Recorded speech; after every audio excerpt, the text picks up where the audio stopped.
Hello bass family and welcome to Everything Bass. Today we're going on with Technique Development 17, but I'm offering a variety in the exercises.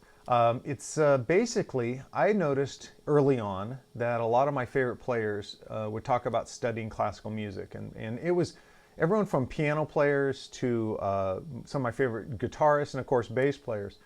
And so initially I was very intrigued by it, but it wasn't until I could get my sight reading down and then I attended Musicians Institute that it really became a mainstay of my practice routine. Now, what are the benefits? Well, as a reading bass player, I just found it fascinating and helpful to read classical music, especially if it was from other instruments that I could transpose to bass clef, because besides the reading drill, it gives you a lot of harmonic and melodic content, a lot of inspiration. I learned a lot in my own compositions about how these classical masters would, flow from one section of a piece to another section, how they played melodies over bass lines, if you will. There's just so much information. It's such a rich material that you can harvest for good ideas and to just make your overall musicianship better. The challenge is, not a lot of it's written in tablature, so if you're not a reading bass player, if you don't know how to sight read music, this great resource is lost to you temporarily, because I think everyone should learn to read the bass. So what I did today is when I first studied Musicians Institute, the very first semester they required us to get this book, and I'm glad they did. It's Bach's 6 Suites for Violin, Cello, Solo. And you'll recognize the melodies if you do have this book or you're going to get the book. You'll recognize the melodies because they've been featured in movies and soundtracks and commercials and everything. And so I chose Violin Cello Suite 1, and you'll see why. So what I'm going to do for you is I'll do my best to describe the piece, here in front of you, and I'll probably just do the first 2 measures. But if you want the first 4 measures, you can go to the description of the video, click on my Patreon link, and become a monthly subscriber, become a Backstage Pass member. Then you just find the post marked Technique Development 17, and you'll see the first four bars written out in tablature and standard notation. If this is something that you find value, mention in the comments below, and I can do more pieces like this where I give the tab and the standard notation.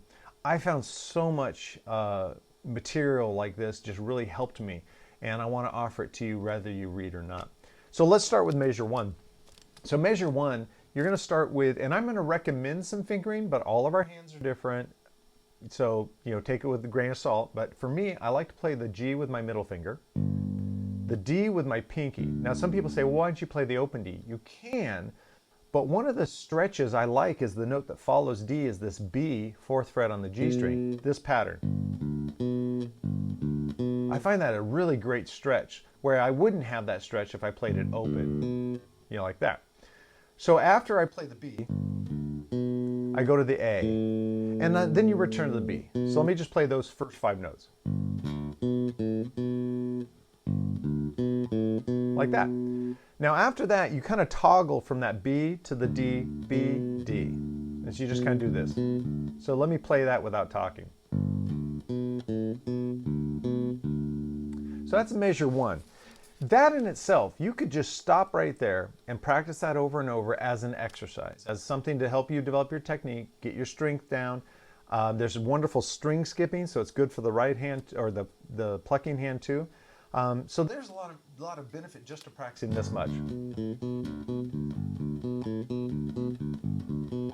All right, but let's look on the second measure. Second measure starts very similarly. We go G, but we play E, C, B, C. Let me play that much. So G, E, C, B, C, E, C, E.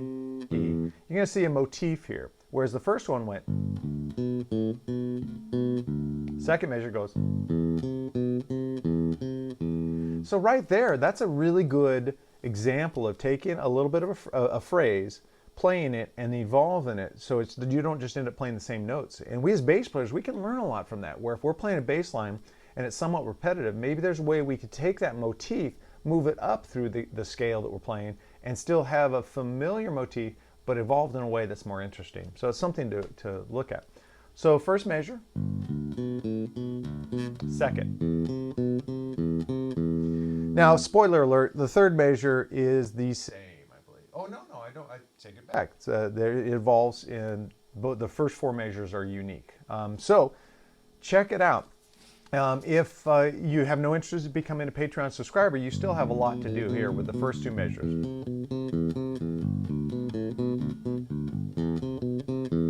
Just make that part of your warm-up routine.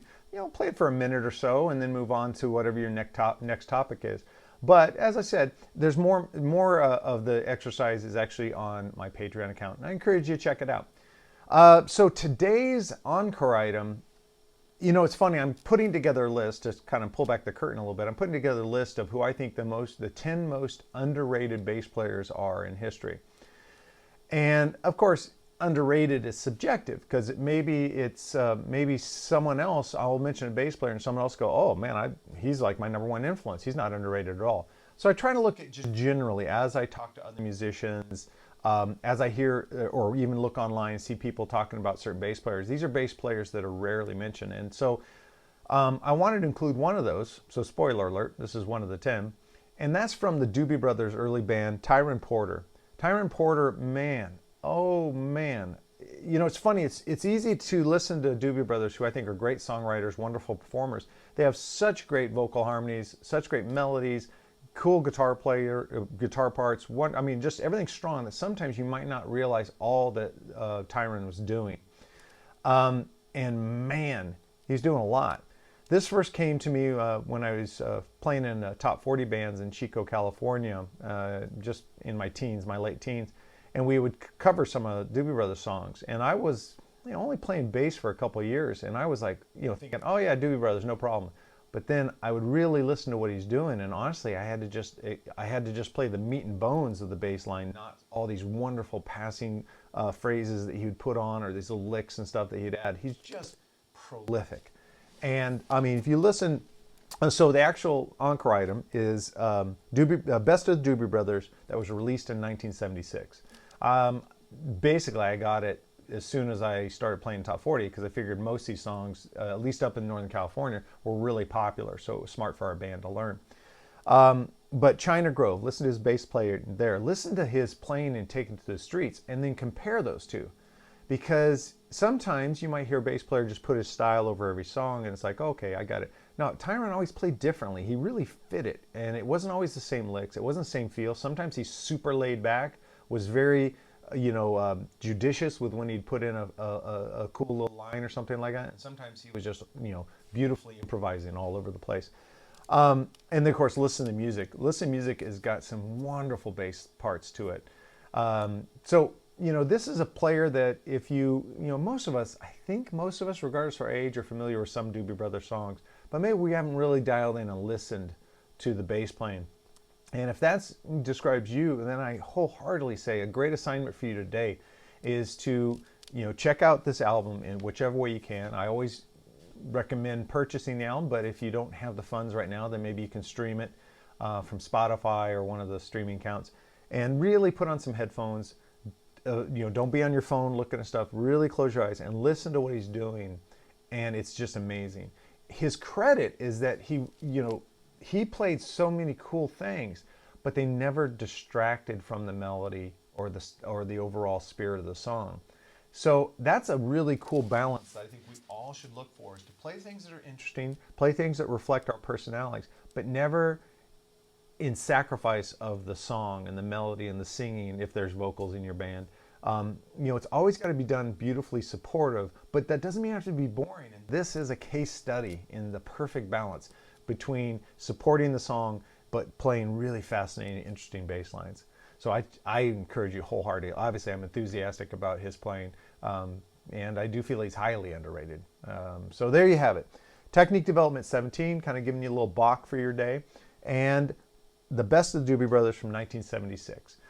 Check it out. Let me know what you think in the comments below. That's my favorite part, is when I post a video and you guys start adding in your 2 cents. They're valuable to me. Those are the most valuable 2 cents I'll ever see.